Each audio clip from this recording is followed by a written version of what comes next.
So how high would a pile of $1 million make in $1,000 bills if you stacked them up? 7 inches. Now, how high would a pile of $1 billion make in $1,000 bills? 28 feet higher than the Washington Monument.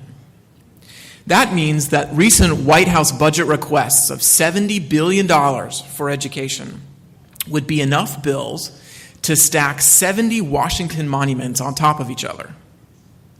If we consider the total amount of money across states and the federal government spent on education, we're somewhere in the neighborhood of $600 billion. That's 600 monuments to education funding stacked on top of each other.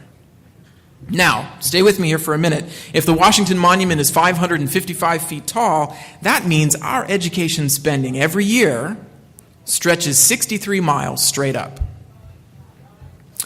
So what do we have to show for it? Obviously, the conversation about student achievement and test scores has gone on for years and years about how underwhelming and underperforming schools across the country are. In fact, school scores, and this is critical because in recent weeks, the most updated results from the nation's report card, which looks at math and reading scores for 4th graders and 8th graders, showed slight upticks in certain states around the U.S. There are certain places where we can look and see that there have been incremental steps up in student scores among 4th graders and 8th graders. But here's the thing. Among 17-year-olds in the longitudinal version of this nation's report card, those scores are unchanged from 1973.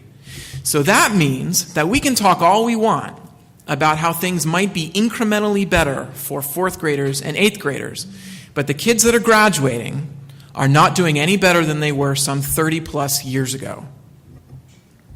And just recently, just last year in Arizona, we once again had the debate with teachers' unions and members of the education establishment over whether or not we should raise taxes once again to pay for spending, to pay for education.